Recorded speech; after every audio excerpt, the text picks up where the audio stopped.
স্বাগত ডিবিসি সংবাদে আপনাদের সাথে আছে হিমাদ্রি রাহা। শুরুতে জানিয়ে দেব আকিস বশির গ্লাস সংবাদ শিরোনাম। অন্তর্বর্তী সরকারের প্রস্তাবিত প্রথম বাজেট উপস্থাপনা আজ। আকার 7,90,000 কোটি টাকা। এবার বাড়ছে না করমুক্ত আয়সীমা।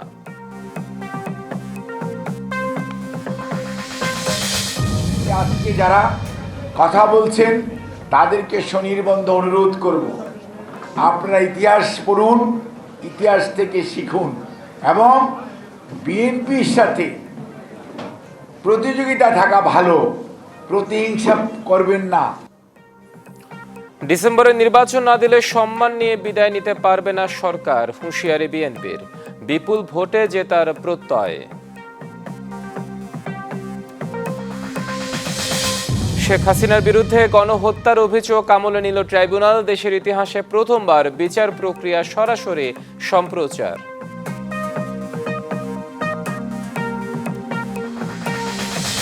টানা বৃষ্টিতে বেড়েছে তিস্তা, গোমতী, চেল্লাখালী নদীর পানি। আখাউড়ায় 10 গ্রাম প্লাবিত। বান্দরবান, রাঙামাটিতে পাহাড় ধস, বন্যার শঙ্কা। দেখছিলেন আকিস বশির গ্লাস সংবাদ শিরোনাম। এবার জানাবো খবরের বিস্তারিত। আজ দেশের 55তম বাজেট প্রস্তাব করবেন অন্তর্বর্তী সরকারের অর্থ উপদেষ্টা ডক্টর সালাউদ্দিন আহমেদ। তার বাজেট প্রস্তাব বেলা 3টায় বাংলাদেশ টেলিভিশন ও বেতারে সরাসরি সম্প্রচার করা হবে। বিপুল প্রত্যাশার এই বাজেটে গতানুগতিক কর কাঠামো থাকলেও সামান্য বাড়ছে করমুক্ত আয়সীমা। বিশেষ গুরুত্ব পাচ্ছে জ্বালানি খাত। বরাবরের মতো চাপে থাকবে ব্যাংক খাত। জুলাই বিপ্লবের মাধ্যমে গঠিত অন্তর্বর্তী সরকারের কাছে সাধারণ মানুষের প্রত্যাশার যেন কমতি নেই। ডক্টর ইউনূসের নেতৃত্বাধীন সরকারের কাছে বিগত 17 বছরের নানা দুঃখ বেদনার অবসান চান সুবিধাবঞ্চিত মানুষ। নাগরিকদের অর্থনৈতিক মুক্তির বিশাল প্রত্যাশাকে সামনে রেখে সোমবার 55তম বাজেট প্রস্তাব করবেন অর্থ উপদেষ্টা ডক্টর সালেহ উদ্দিন আহমেদ। সংসদ না থাকায় এবারের বাজেট বিটিভি ও বেতারে সরাসরি সম্প্রচারের মাধ্যমে উপস্থাপন করা হবে। অন্তর্বর্তী সরকারের 2025-26 অর্থবছরের বাজেটের আকার হতে পারে 7,90,000 কোটি টাকা। এরই মধ্যে 2,30,000 কোটি টাকার বার্ষিক উন্নয়ন কর্মসূচি বা এডিপি অনুমোদন দিয়েছে জাতীয় অর্থনৈতিক পরিষদের নির্বাহী কমিটি একনেক। নতুন বাজেটে 5,18,000 কোটি টাকা রাজস্ব আহরণের লক্ষ্য নির্ধারণ করা হয়েছে। চলতি 2024-25 অর্থবছরের রাজস্ব লক্ষ্যমাত্রা 4,80,000 কোটি টাকা। এর বিপরীতে গেল 10 মাসে আহরণ লক্ষ্য থেকে এখনও সরকার পিছিয়ে 71,000 কোটি টাকা। এবারের বাজেটে বিশেষ গুরুত্ব পাচ্ছে জ্বালানি খাত। 32,392 কোটি টাকা বরাদ্দ থাকছে এ খাতে। ঊর্ধ্ব মূল্যস্ফীতির কষাঘাতে পিষ্ট মানুষকে স্বস্তি দিতে করমুক্ত আয়সীমা বাড়ানোর সর্বমহলের দাবি আমলে নেওয়া হয়নি। এবারও 3,50,000 টাকা বেশি আয় করা ব্যক্তিরা করের আওতায় আসছেন। জানা গেছে এবারের বাজেটে জিডিপি প্রবৃদ্ধি অর্জন নয়, বরং বাজেট কাঠামো পরিবর্তন ও অর্থনৈতিক সংস্কারই হবে মূল লক্ষ্য। রেদওয়ানুল হক, ডিবিসি নিউজ, ঢাকা। ডিসেম্বরের মধ্যে নির্বাচন না দিলে সম্মানের সাথে বিদায় নিতে পারবে না উপদেষ্টা পরিষদ, এমন হুঁশিয়ারি দিয়েছেন বিএনপির নেতারা। এর মধ্যে নির্বাচন হলে 2/3 ভোটে জিতবে বিএনপি, তা স্বীকার করেন অন্তর্বর্তী সরকারে থাকা অনেকে। এ কথা বলেছেন বিএনপির স্থায়ী কমিটির সদস্য খন্দকার মোশাররফ হোসেন। জাপান সফরে গিয়ে বিএনপিকে নিয়ে প্রধান উপদেষ্টার বক্তব্যেরও সমালোচনা করেন নেতারা। জাতীয় প্রেস ক্লাবের সাবেক রাষ্ট্রপতি শহীদ জিয়াউর রহমানের শাহাদত বার্ষিকী উপলক্ষে বাংলাদেশ পেশাজীবী পরিষদের আলোচনা অনুষ্ঠানে যোগ দিয়ে বিএনপি স্থায়ী কমিটির সদস্য ডক্টর খন্দকার মোশাররফ হোসেন তীব্র ভাষায় বর্তমান উপদেষ্টা পরিষদের কার্যকলাপ নিয়ে ক্ষোভ প্রকাশ করেন। প্রধান উপদেষ্টা বিএনপিকে নিয়ে মিথ্যাচার করেছে বলেও অভিযোগ করেন তিনি। সরকার যারা চালাচ্ছেন আমাদের কাছে প্রাইভেটলি বলেন যে ডিসেম্বরে ইলেকশন হলেও তো বিএনপি 2/3 মেজরিটি পেয়ে সরকার গঠন করবে, আর জুন মাসে হলেও তো তাই করবে। তো আপনারা চাপাচাপি করেন কেন? যখন নির্বাচনের ডেট ঘোষণা হবে তখন রাজনৈতিক দলগুলো এদেশের জনগণ নির্বাচনমুখী হয়ে যাবে এবং তখন এই ছোটোখাটো ষড়যন্ত্র ওই জনগণই মোকাবেলা করবে। ডিসেম্বরের মধ্যে নির্বাচন না দিলে এই উপদেষ্টা পরিষদ সম্মানের সাথে বিদায় নিতে পারবে কিনা এ বিষয়ে সংশয় প্রকাশ করেন স্থায়ী কমিটির অপর সদস্য জাহিদ হোসেন। আজকে যারা কথা বলছেন তাদেরকে স্বনির্বন্ধ অনুরোধ করব, আপনারা ইতিহাস পড়ুন, ইতিহাস থেকে শিখুন এবং বিএনপির সাথে প্রতিযোগিতা থাকা ভালো, প্রতিহিংসা করবেন না। জাতীয়তাবাদী মুক্তিযোদ্ধা দল আয়োজিত আরেক অনুষ্ঠানে অনেকটা খোলামেলাভাবেই উপদেষ্টা পরিষদের সমালোচনা করেন বিএনপি স্থায়ী কমিটির আরেক সদস্য অবসরপ্রাপ্ত মেজর হাফিজউদ্দিন আহমেদ। যার যতগুলোই পিএইচডি ডিগ্রি থাকুক, কিন্তু জনগণের সম্মতি ছাড়া এখানে কোনো ধরনের যুদ্ধে বাংলাদেশকে লিপ্ত করা যাবে না। এখানে যা কিছু হবে, যা কিছু সংস্কার হবে, নির্বাচিত পার্লামেন্ট করবে। এ সময় বিএনপির অন্যান্য নেতারাও নির্বাচন নিয়ে দুরভিসন্ধি না করার কথা জানান। সাব্বির রোজ, ডিবিসি নিউজ, ঢাকা। মানবতা বিরোধী অপরাধে সাবেক প্রধানমন্ত্রী শেখ হাসিনা, সাবেক স্বরাষ্ট্রমন্ত্রী আসাদুজ্জামান খান কামাল ও সাবেক আইজিপি চৌধুরী আবদুল্লাহ আল মামুনের মৃত্যুদণ্ডের সাজা চেয়েছে প্রসিকিউশন। আনুষ্ঠানিক অভিযোগ দায়ের করে এই আবেদন করেন চিফ প্রসিকিউটর। একই সঙ্গে 3 আসামির সব সম্পদ জব্দের নির্দেশনা চায় রাষ্ট্রপক্ষ। শেখ হাসিনা ও আসাদুজ্জামানের বিরুদ্ধে গ্রেপ্তারি পরোয়ানা জারি করে 16 জুন পর্যন্ত শুনানি মুলতবি করে ট্রাইব্যুনাল। জুলাই আগস্টের গণ আন্দোলন দমাতে নির্বিচারে গুলি চালায় আইনশৃঙ্খলা রক্ষাকারী বাহিনীর সদস্যরা। জাতিসংঘের প্রতিবেদন অনুযায়ী এতে নিহত হন 1400-র বেশি, যাদের 12 থেকে 13% শিশু, আর আহত হন বহু মানুষ। 5 আগস্ট পরবর্তী সময় সামাজিক যোগাযোগ মাধ্যমে ভাইরাল হওয়া বেশ কিছু অডিও ভিডিওতে যোগসূত্র মেলে বর্বর ওই হত্যাকাণ্ডের।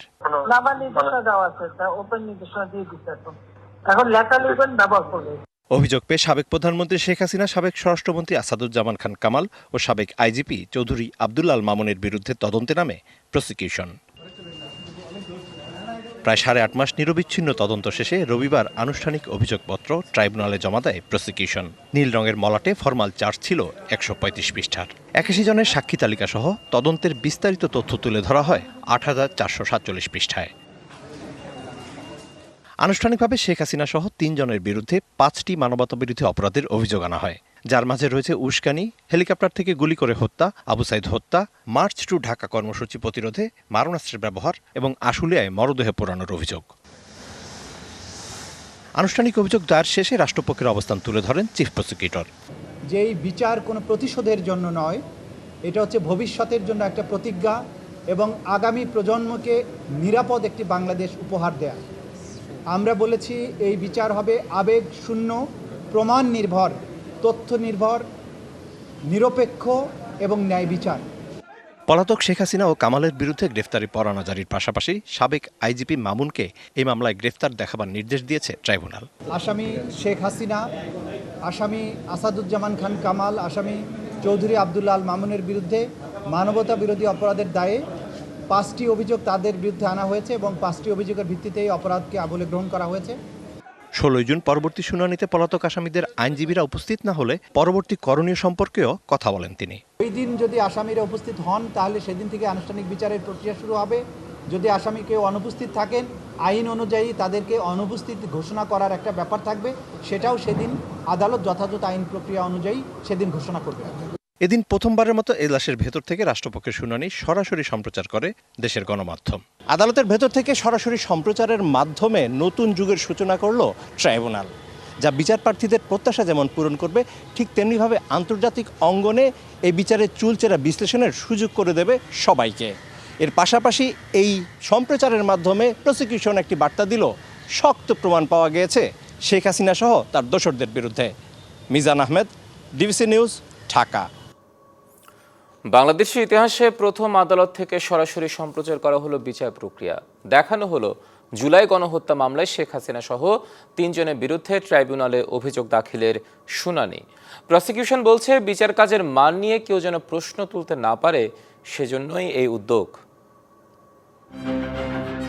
5 আগস্ট গণ অভ্যুত্থানে আওয়ামী লীগ সরকারের পতনের পর আন্তর্জাতিক অপরাধ ট্রাইব্যুনাল পুনর্গঠন করা হয়। জুলাই গণ অভ্যুত্থানের সময় সংঘটিত মানবতা বিরোধী অপরাধের বিচার চলছে ট্রাইব্যুনালে।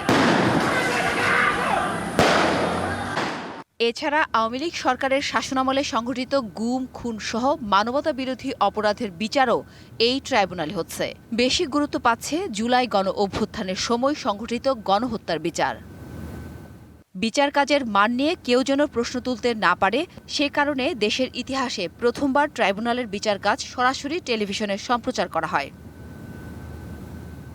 প্রসিকিউশন জানিয়েছে, সাধারণ মানুষ যারা ট্রাইব্যুনালে আসতে পারেন না তারাও যেন যার যার অবস্থানে থেকে ট্রাইব্যুনালের কার্যক্রম দেখতে পারেন, সেজন্য সরাসরি সম্প্রচারের এই সিদ্ধান্ত। বিচারে স্বচ্ছতা ও ন্যায় বিচার প্রতিষ্ঠায় ট্রাইব্যুনালের বিচার কক্ষে ক্যামেরা ও সাউন্ড সিস্টেম স্থাপন সহ সবকিছু ডিজিটাল পদ্ধতিতে সমৃদ্ধ করা হয়েছে। কোর্টরুম ট্রায়ালের যে কোনো পর্ব আদালতের অনুমতি নিয়ে সরাসরি কিংবা রেকর্ডকৃত পদ্ধতিতে গণমাধ্যমে কিংবা সামাজিক মাধ্যমে প্রচার করা যাবে। বিচার কার্যক্রম ধারণ করে পরবর্তী সময়ে তা ট্রাইব্যুনালের ওয়েবসাইটে প্রকাশ করা যাবে। কোনো ক্ষেত্রে সাক্ষীর জন্য বিষয়টি হুমকি মনে হলে তখন সেই সাক্ষীর শুধু বক্তব্য প্রচার করা যাবে, তাকে না দেখিয়ে। অথবা বিচার প্রক্রিয়ার কোনো কার্যক্রমকে যদি ট্রাইব্যুনালের কাছে স্পর্শকাতর মনে হয় তবে সেই অংশটুকু বাদ দিয়ে প্রচার করা যাবে বলে জানায় প্রসিকিউশন। জান্নাত সাথী, ডিবিসি নিউজ ডেস্ক।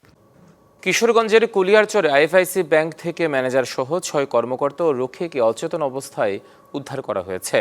রবিবার দুপুরে এই ঘটনা ঘটে। পুলিশ জানায়, আইএফআইসি ব্যাংকের কয়েকজন গ্রাহক 6 কর্মকর্তা কর্মচারীকে অসুস্থ অবস্থায় দেখতে পান। ব্যাংকের ভেতরে গ্যাস জাতীয় কিছুর দুর্গন্ধ পান তারা। পরে স্থানীয়দের সহযোগিতায় 2 জনকে উদ্ধার করে উপজেলা স্বাস্থ্য কমপ্লেক্স ও 4 জনকে ভাগলপুর মেডিকেল কলেজ হাসপাতালে নিয়ে যান।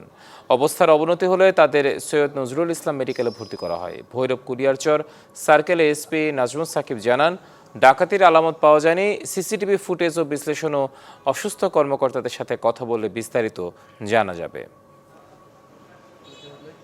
2 জন মহিলা, 1 জন সিকিউরিটি, 3 জন স্টাফ, 4 জনই তারা হয়তো খাবারের সাথে কোনো ফুড পয়জন দেওয়া হয়েছে। ওই সাথে সাথে আহত অবস্থা তাদেরকে মেডিকেলে নেওয়া হয়েছে। ভাগলপুরে 4 জন, কুলিয়ারচরে 2 জন। ব্যাংকের অভ্যন্তরে বিষাক্ত কোনো কেমিক্যালের গন্ধ পাওয়া যায়।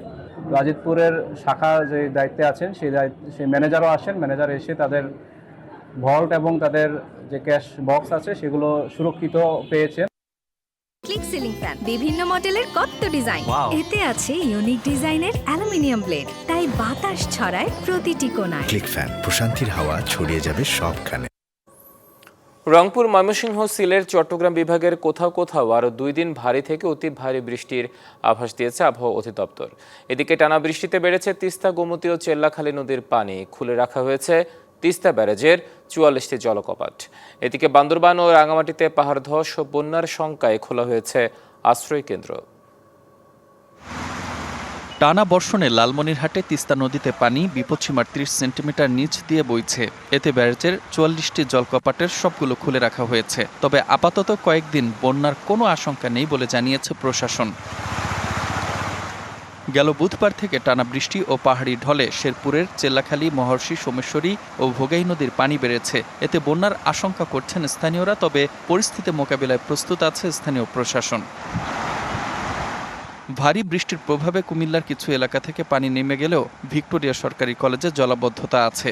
তবে কমতে শুরু করেছে গোমতী নদীর পানি। ঝালকাঠির সুগন্ধা ও বিষখালী নদীর পানি কমলেও ফসলের ক্ষেত ও মাছের ঘের তলিয়ে আছে। ভারী বর্ষণে নিম্নাঞ্চলের শতাধিক গ্রাম প্লাবিত হয়েছে।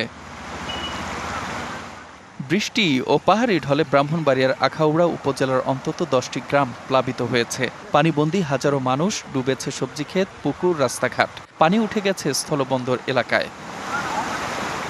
বান্দরবানে সকাল থেকে থেমে থেমে বৃষ্টি হচ্ছে। ভারী বৃষ্টিপাতের কারণে ভূমিধসের আশঙ্কা দেখা দিয়েছে। পাহাড় ধস ও বন্যার আশঙ্কায় বিভিন্ন স্থানে খোলা হয়েছে 220টি আশ্রয় কেন্দ্র। মাঝারি ও ভারী বৃষ্টি হচ্ছে রাঙামাটিতে। দেখা দিয়েছে পাহাড় ধসের শঙ্কা। খোলা হয়েছে 267টি আশ্রয় কেন্দ্র। বন্ধ রাখা হয়েছে নৌযান চলাচল। আবহাওয়া অফিস বলছে, রংপুর, ময়মনসিংহ, সিলেট, চট্টগ্রাম বিভাগে বৃষ্টি ঝরবে আরও 2 দিন। যেহেতু মৌসুমী বায়ু সক্রিয় আছে, এই মৌসুমী বায়ু সক্রিয় হওয়ার কারণে গতকালকে সক্রিয় হয়েছে।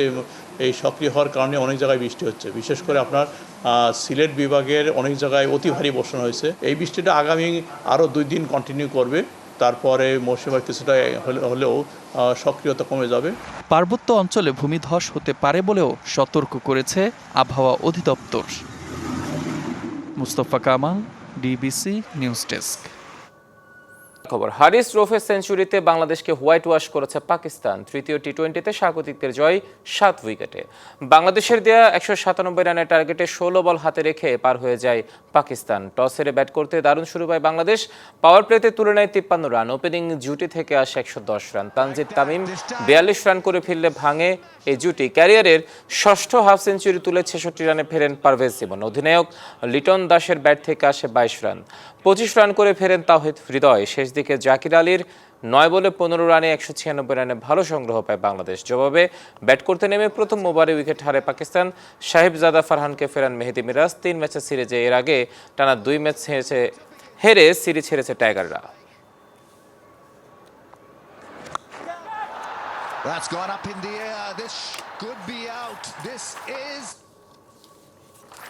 ডিবিসি সংবাদ এই ছিল এখনকার মতো। ডিবিসি নিউজের সংবাদগুলো পড়তে ভিজিট করুন ডিবিসি নিউজ.টিভি, ভিজিট করুন ডিবিসি নিউজের ফেসবুক পেজ এবং ইউটিউব চ্যানেল। সঙ্গে থাকুন।